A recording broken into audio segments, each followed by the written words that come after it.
दोस्तों, मैं जितेंद्र आज आपके बीच फिर से हाजिर हूँ। हम बात कर रहे थे ज्योग्राफी की क्लासेस में और कल जाते जाते लास्ट टाइम पश्चिमी घाट के बारे में पढ़ा था और उसी को वापस आपके स्क्रीन पर दिख रहा होगा सामने, उसी को थोड़ा सा रिवाइज करते हैं और फिर आगे बढ़ते हैं। देखिए, पश्चिमी घाट की बात करें तो इधर देखिए, पश्चिमी घाट में कुछ चोटियाँ हैं जिसमें देखिए इधर से एक नदी आती है, जो ये ब्लू कलर में नदी दिख रही है, इसका नाम है नर्मदा नदी। कौन सी नदी है? नर्मदा नदी। ये जो ऊपर दिख रही है नर्मदा नदी, नर्मदा नदी आगे निकल जाती है और इस आपने दक्षिण के पठार को दो भागों में बांटती थी। पठार के बारे में हम अगली क्लास में या नेक्स्ट टाइम कभी बात करेंगे, लेकिन अभी हमें यहाँ जो पढ़ना है उसके बारे में बात करते हैं। तो देखिए, एक चोटी है, ये जो चोटी इसका नाम है महाबलेश्वर। क्या नाम है? महाबलेश्वर। अच्छा, यहाँ महाबलेश्वर में क्या है? राष्ट्रीय मेघ अनुसंधान केंद्र स्थित है। अच्छा, उसके बाद में ये जो चोटी है इसका नाम है कलसुबाई। कौन सी चोटी है? कलसुबाई। कलसुबाई कलसुबाई कलसुबाई की ऊंचाई कितनी है? वो है 1646 मीटर। 1646 मीटर। उसके बाद अगली चोटी है, इसका नाम है हरिश्चंद्र। कौन सी है? हरिश्चंद्र। उसके बाद नेक्स्ट आती है कुद्रेमुख और बाबा बुदन। कुद्रेमुख और बाबा बुदन, ऊंचाई कितनी आती है कुद्रेमुख की? वो आती है 1892 मीटर आती है। कुद्रेमुख किसके रूप में जानी जाती है? तो मैग्नेटाइट लोहेस के रूप में जानी जाती है। और बाबा बुदन, बाबा जी क्या पीते हैं? कॉफ़ी पीते हैं बाबा जी, तो यह याद रखना, बाबा जी क्या पीते हैं? कॉफ़ी पीते हैं। तो बाबा बुदन गिरी कॉफ़ी उत्पादन के लिए जानी जाती है। उसके बाद में अगली जो पहाड़ी है उसका नाम है पुष्पगिरी या ब्रह्मगिरी। पुष्पगिरी या ब्रह्मगिरी। अगली जो पहाड़ी है उसका नाम है नीलगिरी पहाड़ी, जो कर्नाटक, केरल और तमिलनाडु तीनों की सीमा पर स्थित है। नेक्स्ट है अन्नामलाई, फिर है कार्डमम पहाड़ी और लास्ट आती है पालनगिरी। ये पहाड़ियाँ हमने कल नेक्स्ट पिछली क्लास में भी हमने बात कर ली थी।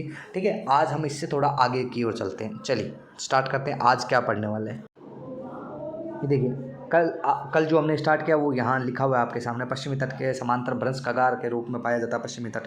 ठीक है, पश्चिमी जो घाट है उसे सह्याद्री कहा जाता है। क्या कहा जाता है? सह्याद्री कहा जाता है। और 16 डिग्री अक्षांश आता है, नॉर्थ अक्षांश आता है, जो इस भाग को दो भागों में बांट देता है।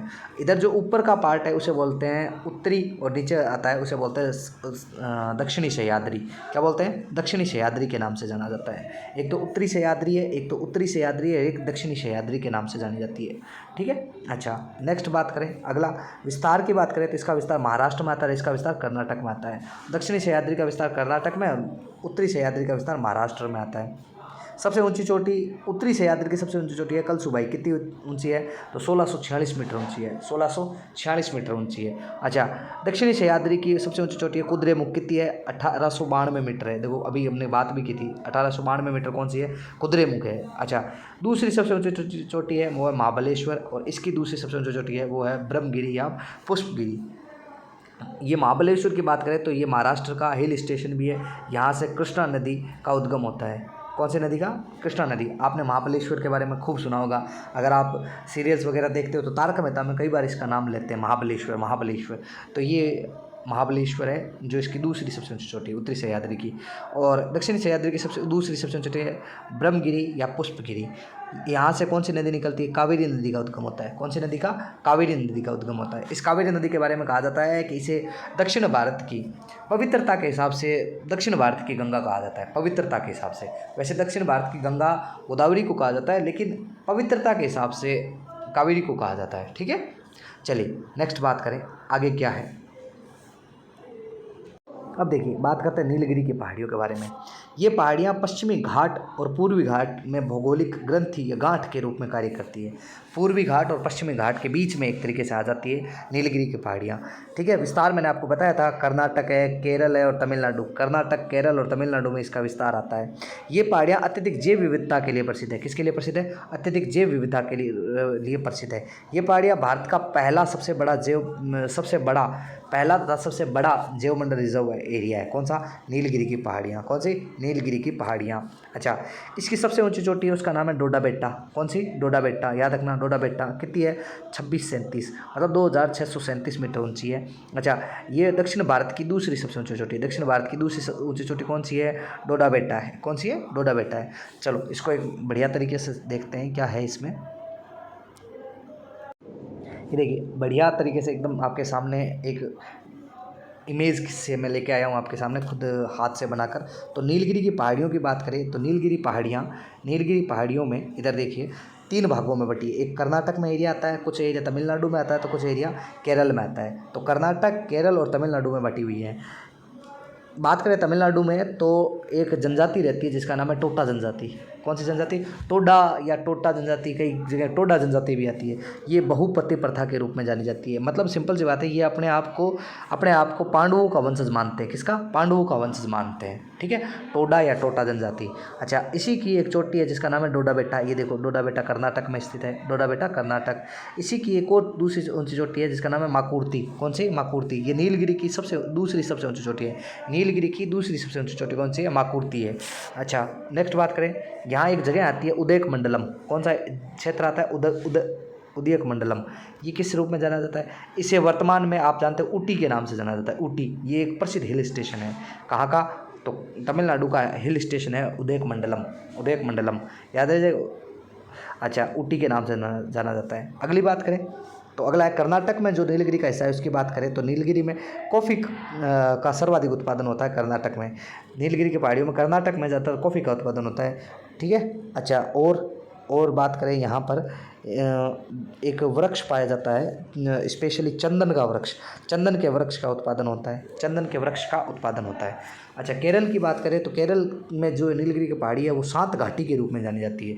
कैसे शांत घाटी? तो यहाँ कहते हैं कि कोई हिंसक जानवर बहुत कम मिलते हैं यहाँ नॉर्मल पशु पक्षी, नॉर्मल जो शिकारी नहीं होते वो देखने को मिलते हैं, इसीलिए इसे शांत घाटी के नाम से भी जाना जाता है। यहाँ पर 200 सेंटीमीटर से अधिक वर्षा होती है, इसीलिए सर्वाधिक जैव विविधता वाला क्षेत्र भी है। सदाबहार वर्षा वनों के लिए प्रसिद्ध है। किसके लिए प्रसिद्ध है? सदाबहार वर्षा वनों के लिए प्रसिद्ध है। अच्छा, इन सदाबहार वर्षा वनों में सर्वाधिक किसका उत्पादन होता है? रबर का उत्पादन होता है। और सर्वाधिक रबर का उत्पादन कहाँ होता है? केरल में होता है। ठीक है, तो इसी में इसको ध्यान से देखिए, स्क्रीनशॉट ले लीजिए, आप अपनी कॉपी में बना लीजिए, आपके काफ़ी काम आएगा ये।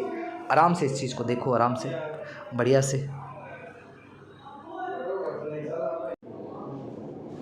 अब बात करते हैं कॉफ़ी के बारे में। तो कर्नाटक में जो कॉफ़ी उत्पादन होती है वो 2 प्रकार की कॉफ़ी है, एक तो अरेबिका और एक आती है रोबस्टा। अरेबिका और रोबस्टा। कर्नाटक क्या है? इसमें फर्स्ट रैंक रखता है। कर्नाटक इसमें क्या है? प्रथम रैंक रखता है। याद रखना, अरेबिका और रोबस्टा, अरेबिका रोबस्टा, ये ज़रूर आप याद रखना, क्योंकि इससे क्या है, कई बार क्वेश्चन आते हैं।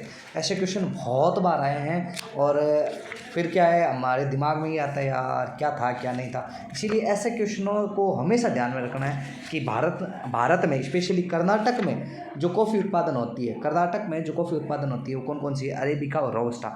अरेबिका कॉफ़ी के बारे में एक चीज़ याद रखना, अरेबिका जो कॉफ़ी है वो एक तरीके से मीठी कॉफ़ी है। कैसी कॉफ़ी है? मीठी कॉफ़ी है। ठीक है। अच्छा, उसके बाद में आपकी कॉफ़ी की बात करें तो कॉफ़ी की 3 किस्में होती है। कितनी किस्में होती है? 3 किस्में होती है। अच्छा, कॉफ़ी की 3 किस्में होती है। एक जो किस्में बची है उसका नाम है लाइरेबिका। कौन सी? लाइरेबिका। लाइरेबिका जो कॉफ़ी है वो तीसरी किस्म होती है। ठीक है, कॉफ़ी की तीसरी किस्म है लाइरेबिका। कौन सी? लाइरेबिका। अच्छा, आप कैसे याद रखोगे? सर भूल गए तो तीनों, तो आप ऐसे याद रखो, अरे लारे, अरे लारे, अरे लारे, अरे लारे। अरे से अरेबिका, ला से लाइरेबिका, ला रे से रोबस्टा, रे से रोबस्टा। याद रखना। हाँ, ब्राज़ील की बात कॉफ़ी की बात करें तो कॉफ़ी पूछ ले कि विश्व में सर्वाधिक कॉफ़ी उत्पादन कहाँ होता है, तो कॉफ़ी उत्पादन सर्वाधिक होता है विश्व में ब्राज़ील में। कहाँ होता है? ब्राज़ील में विश्व में सर्वाधिक कॉफ़ी का उत्पादन होता है। अच्छा, यहाँ पर ब्राज़ील में जो कॉफ़ी का उत्पादन होता है वहाँ पर ब्राज़ील में जो कॉफ़ी का क्षेत्र होता है उसे क्या बोलते हैं? उसे फेजेंडा बोलते हैं। क्या बोलते हैं? फेजेंडा के नाम से जाना जाता है। किस नाम से? फेजेंडा के नाम से जाना जाता है। ठीक है। अच्छा, ब्राज़ील में ही एक बंदरगाह बनता है। अब जब इतना पढ़ ही लिया तो उसको भी देख लेते हैं। एक बंदरगाह आता है ब्राज़ील में एक बंदरगाह है जिसका नाम है आपका सेंटोस बंदरगाह। कौन सा बंदरगाह? सेंटोस बंदरगाह। ये सेंटोस बंदरगाह की बात करें, ये सेंटोस बंदरगाह क्या है? इसे विश्व का कॉफ़ी बंदरगाह कहा जाता है। विश्व का कॉफ़ी बंदरगाह कहा जाता है। विश्व का कॉफ़ी बंदरगाह के नाम से जाना जाता है। कॉफ़ी बंदरगाह के रूप में जाना जाता है। आप ये ज़रूर याद रखना, विश्व का कॉफ़ी बंदरगाह किसे कहा जाता है? सेंटोस बंदरगाह को कहा जाता है। कहाँ है ये? ब्राज़ील में है। कहाँ है? ब्राज़ील में। कितनी किस्में हैं इसकी? तो कॉफ़ी की 3 किस्में हैं, अरेबिका, रोबस्टा और लाइरेबिका। अरेबिका, रोबस्टा और लाइरेबिका। अरेबिका मीठी मीठी कॉफ़ी आती है, याद रखना, ठीक है। अच्छा, नेक्स्ट बात करते हैं भारत के पॉइंट ऑफ व्यू से देखें। न्यू मैंगलोर बंदरगाह भारत का कॉफ़ी बंदरगाह है। भारत का कॉफ़ी बंदरगाह तो न्यू मैंगलोर, विश्व का सेंटोस बंदरगाह, ठीक है। नीलगिरी तथा अन्नामलाई पहाड़ी 1500 मीटर की ऊंचाई पर पाए जाने वाले उपोष्ण सदाबहार वर्षावन को क्या कहा जाता है? यहाँ पर उपोष्ण सदाबहार वर्षावनों को क्या कहते हैं? सोलास कहा जाता है। क्या कहा जाता है? सोलास कहा जाता है। सोलास के नाम से जाना जाता है। क्या नाम से? सोलास के नाम से जाना जाता है। ये जरूर याद रखना आप, सोलास के नाम से जाना जाता है, ठीक है। ज़रूर ज़रूर याद रखना, ये बहुत एग्जाम के पॉइंट ऑफ व्यू से बहुत इंपॉर्टेंट है आपके लिए, ठीक है। आगे चल, अब देखिए, ध्यान से देखना, इस चीज़ को ध्यान से देखना कि ये नीलगिरी की पहाड़ियाँ हैं।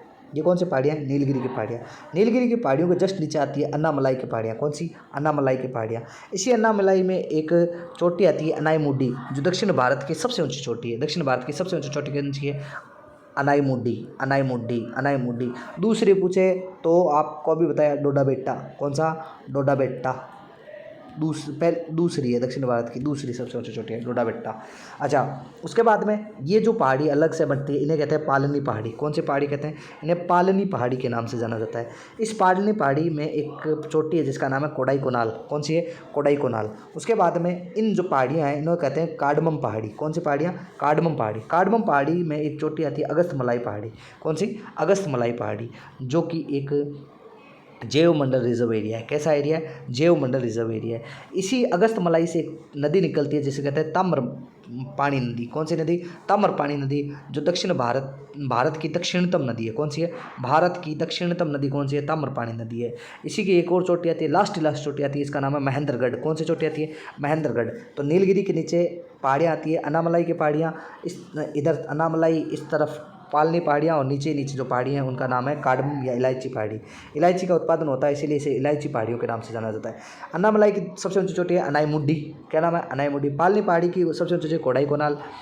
अच्छा, और इलायची पहाड़ी की सबसे ऊंची चोटी अगस्तमलाई, एक जैवमंडल एरिया है। और जो आपकी ताम्रपाणी नदी है भारत की दक्षिणतम नदी है, और सबसे लास्ट चोटी आती है महेंद्रगढ़। कौन सी? महेंद्रगढ़, ठीक है। ये आपको बढ़िया तरीके से देखा, बढ़िया से इसका स्क्रीनशॉट लीजिए आप। आपके एग्ज़ाम के पॉइंट ऑफ व्यू से वेरी वेरी वेरी इंपॉर्टेंट चीज़ें हैं। आप इनको बढ़िया तरीके से नोट्स बनाएं या इनका प्रिंट फोटो कॉपी करके कैसे भी करके इनको अलग से लगाएं, बहुत काम आएगा आपके एग्ज़ाम में।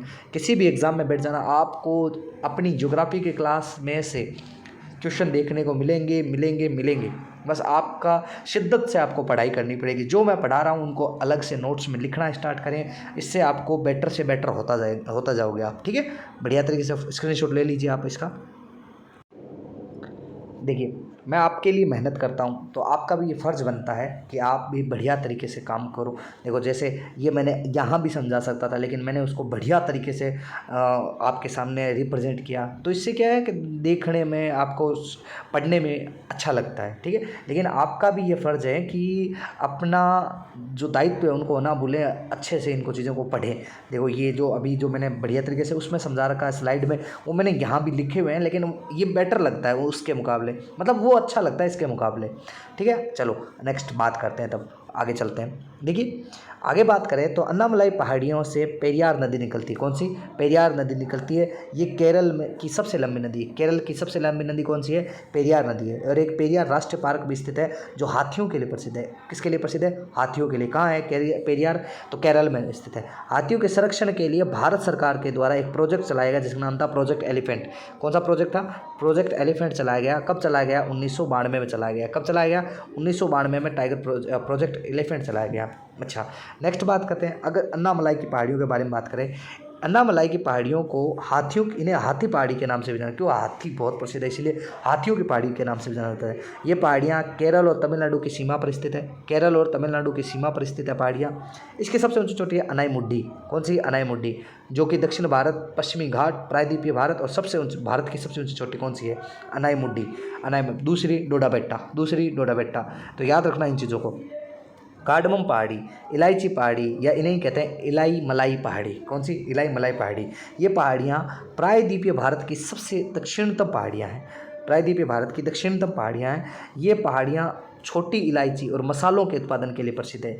छोटी इलायची और मसालों के उत्पादन के लिए प्रसिद्ध है ये पहाड़ियाँ, छोटी इलायची और मसालों के उत्पादन के लिए प्रसिद्ध है। मसालों में भी काली मिर्च, मसालों में भी काली मिर्च।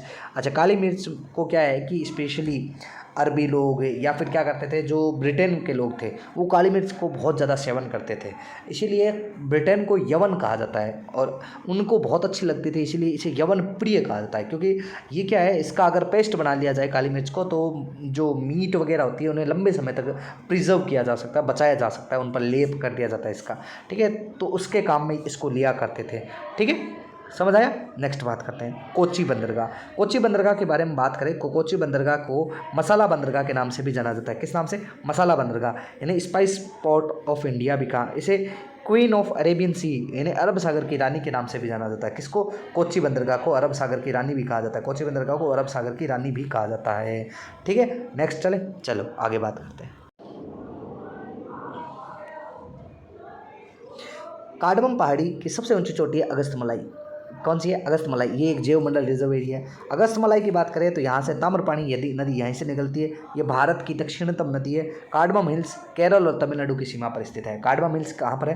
केरल और तमिलनाडु की सीमा पर स्थित है। कौन सी? Cardamom hills, cardamom hills. अब बात करते हैं पश्चिमी घाट के प्रमुख दर्रों के बारे में। इसके लिए भी मैं आपके लिए स्लाइड लेके आया हूँ। चलो स्लाइड को देखते हैं फिर बात करते हैं। ये लीजिए, आप आराम से इसको देखिए, एक स्लाइड है आपके सामने, बढ़िया सी आपके लिए वर्क करके लेके आया हूँ। थोड़ा सा ध्यान से इसको देखो, ध्यान से देखें इसको, तो आप देखेंगे कि ये मुंबई है। अच्छा, मुंबई को नासिक से जोड़ने वाला दर्रा कौन सा है? मुंबई को नासिक से जोड़ता है, मुंबई को पुणे से भी जोड़ता है, इधर कोच्चि आता है, इधर कोयम्बटूर है, ये तिरुवनंतपुरम है, ये मदुरई है, जिसे शिव काशी के नाम से भी जाना जाता है। किस नाम से जाना जाता है? शिव काशी के नाम से भी। अब आपको क्या करना है, आपको एक ट्रिक याद रखनी है। आप सुना होगा एक एग्ज़ाम होता है IBPS, एक एग्ज़ाम होता है IBPS। अब IBPS नहीं, आपको याद रखना है TBPS। आई की जगह टी लगा देना है, बस सिंपल सी बात है। टी से थालघाट, बी से भोरघाट, टी से पालघाट, से सैनकोट या सिनगैप। देखो, थालघाट मुंबई को नासिक से जोड़ता है। मुंबई को नासिक से कौन जोड़ता है? थालघाट जोड़ता है। भोरघाट की बात करें, मुंबई को पुणे से जोड़ता है। मुंबई को पुणे से कौन सा? भोरघाट जोड़ता है। मुंबई को पुणे से भोरघाट जोड़ता है। कोच्चि को कोयम्बटूर, कोच्चि को कोयम्बटूर पालघाट जोड़ता है। कोच्चि को कोयम्बटूर से पालघाट जोड़ता है। कोच्चि को कोयम्बटूर से पालघाट जोड़ता है। तिरुवनंतपुरम को मदुरई या फिर शिवकाशी से जोड़ने वाला दर्रा कौन सा? सिनगैप या सिनकोट दर्रा। सिनगैप या सिनकोट दर्रा है जो इसको इससे जोड़ता है, मतलब तिरुवनंतपुरम को मदुरई से। वापस देख लो, मुंबई को नासिक से थालघाट, मुंबई को नासिक से थालघाट, मुंबई को नासिक से थालघाट, मुंबई को नासिक से थालघाट। अच्छा, मुंबई को पुणे से भोरघाट, मुंबई को पुणे से भोरघाट, मुंबई को पुणे से भोरघाट, मुंबई को पुणे से भोरघाट, मुंबई को पुणे से भोरघाट। कोच्चि को कोयम्बटूर से पालघाट, कोच्चि को कोयम्बटूर से पालघाट, कोच्चि को कोयम्बटूर से पालघाट, कोच्चि को कोयम्बटूर से पालघाट जोड़ता है। अच्छा, उसके बाद तिरुवनंतपुरम को मदुरई, तिरुवनंतपुरम को मदुरई से शिव कौन सा दर्रा जोड़ता है? सैनकोट या सिनगैप, सैनकोट या सिनगैप, सैनकोट या सिनगैप, सैनकोट घाट या सिनगैप घाट जोड़ता है, ठीक है। समझ आया चीज़ें? चलिए आगे बात करते हैं। देख लो, जो स्लाइड में मैंने बढ़िया तरीके से दिखा रखा है वो यहीं लिखा हुआ है। आप इससे भी अगर वहाँ से समझना है तो यहाँ से भी देख। मदुरई को पटाखों के लिए प्रसिद्ध है, पटाखों की नगरी भी कहा जाता है। ये चीज़ें याद रखना, ठीक है। अब देखिए, पूर्वी घाट के बारे में बात कर लेते थोड़ा। भारत के पूर्वी तट पर स्थित है। पहली बात तो भारत के पूर्वी तट पर स्थित है। अत्यधिक अपरदित होने के कारण ये एक निरंतर पर्वत श्रृंखला नहीं है। अत्यधिक अपरदित होने के कारण ये निरंतर पर्वत श्रृंखला नहीं है, क्योंकि यहाँ पर कई नदियाँ आती है जो इसको बांटती रहती है। इसीलिए पूर्वी घाट को छोटी छोटी पहाड़ियों के रूप में जाना जाता है। कैसे रूप में? छोटी छोटी पहाड़ियों के रूप में जाना जाता है। किसको? पूर्वी घाट को छोटी छोटी पहाड़ियों के रूप में जाना जाता है। चलिए नेक्स्ट बात करते हैं, अगली देख लीजिए। पालनी पहाड़ी तमिलनाडु इसकी सबसे ऊंची चोटी कौन सी है? इसकी सबसे ऊंची चोटी है कोडाईकोनाल। कौन सी है? कोडाईकोनाल सबसे ऊंची चोटी है, कोडाईकोनाल, कोडाईकोनाल। इस कोडाईकोनाल की बात करें तो ये इसे तमिलनाडु का दूसरा हिल स्टेशन कहा जाता है। पहला कौन सा था? पहला मैंने बताया था उदयकमंडलम या ऊटी या उदयकमंडलम, याद होगा, नीलगिरी की पहाड़ियों में था। ये अलग है। जो दूसरा हिल स्टेशन है उसका नाम है कोडाईकोनाल। पूर्वी घाट की विस्तार महानदी से लेकर दक्षिण में नीलगिरी की पहाड़ियों तक आता है। ये ज़रूर याद रखना। पूर्वी घाट का विस्तार कहाँ से कहाँ तक आता है? तो पूर्वी घाट का विस्तार आता है महानदी, किस नदी से? महानदी से कहाँ तक आता है? महानदी से लेकर नीलगिरी की पहाड़ियों तक आता है। कहाँ तक? नीलगिरी की पहाड़ियों तक आता है विस्तार इसका, ठीक है, नीलगिरी की पहाड़ियों तक इसका विस्तार मिलता है। चलिए आगे देखिए, अगला देखिए, इसको भी मैंने बढ़िया स्लाइड से बताया गया है, उसी स्लाइड से हम बात कर लेते हैं, बढ़िया रहेगा, आपको देखने में भी अच्छा लगेगा और दोनों काम अच्छे होंगे। चलिए बात करते हैं। ये लो, ध्यान से देखो, इसको आराम से देखेंगे तो चीज़ें ये भी समझ आएगी। ऐसा कुछ है ही नहीं इस यूनिवर्स में, ऐसा कुछ है ही नहीं जो आपको नहीं आता हो, ठीक है। बस शिद्दत से पढ़ना होगा आपको, बस सिंपल सी बात है, शिद्दत से। देखो अब बात कर लेते हैं थोड़ा सा इसके बारे में, क्या कह रहा है ये मैप, हमें क्या कहना चाहता है, इसको ध्यान से देखकर फिर हम आगे बढ़ने का कोशिश करते हैं, ठीक है। तो ध्यान से देखना, आराम से ध्यान से देखेंगे। देखिए सबसे पहले एक पर्वत श्रृंखला है, उसके बाद नदी निकल जाती है बीच से, ये जो कटी फटी है ना, बीच में से नदियाँ निकल जाती है। जो सबसे पहले है वो है उड़ीसा में 3 चोटियाँ आती है। एक तो गडजात, एक उदयगिरी, एक मलयगिरी। गडजात, उदयगिरी, मलयगिरी, गडजात, उदयगिरी, मलयगिरी, गडजात, उदयगिरी, मलयगिरी। उदय गिरा, मलय गिरा, गडजात में। उदय गिर गया, मल गिर गया, गडजात में। यूँ याद रखना, मलय उदय गडजात, मलय उदय गडजात गिर गए, यूँ याद रखना। अच्छा, उड़ीसा में ही एक आती है देवमाली। कौन सी आती है? देवमाली उड़ीसा में ही है। देवमाली कहाँ है? उड़ीसा में ही देवमाली आती है। अच्छा, उसके बाद में आंध्र प्रदेश में आती है। आंध्र प्रदेश की वेरी वेरी इंपॉर्टेंट है आपके लिए, एग्जाम के पॉइंट ऑफ व्यू से वेरी वेरी इंपॉर्टेंट है, क्योंकि इससे ही क्वेश्चन बनते हैं। देखो मधुकोंडा, नल्लामलाई, वेलिकोंडा, पालकोंडा। मधुकोंडा, नल्लामलाई, वेलिकोंडा, पालकोंडा। मधुकोंडा, नल्लामलाई, वेलिकोंडा, पालकोंडा। आप कैसे याद रखोगे? याद रखना मधु, यूँ याद रखना आपको, ताकि भूलो ना। मधु क्या है? नल के नीचे वैली पड़ी है। नल के नीचे वैली पड़ी है, यूँ याद रखना। मधु नल के नीचे वैली पड़ी। तो मधु नल से नल्लामलाई, वैली से वेलिकोंडा, पड़ी से पालकोंडा। ये आंध्र प्रदेश की प्रमुख चोटी है। कौन सी है? आंध्र प्रदेश की प्रमुख चोटी है। अच्छा, उसके बाद में तेलंगाना की एक चोटी है जिसका नाम है शेषाचलम। क्या है? शेषाचलम। ये शेषाचलम एक जैवमंडल रिजर्व एरिया भी, याद रखना। अच्छा, मलयगिरी की एक चोटी आती है जिसका नाम है महेंद्रगिरी। महेंद्रगिरी किसकी है? मलयगिरी की ऊंची चोटी है। मलयगिरी की ऊंची चोटी आती है, ठीक है। उसके बाद तमिलनाडु में कौन कौन सी है? जावेदी, सेवरोज, पंचमलाई और सिरुमलाई। जावेदी, सेवरोज, पंचमलाई, सिरुमलाई। जावेदी,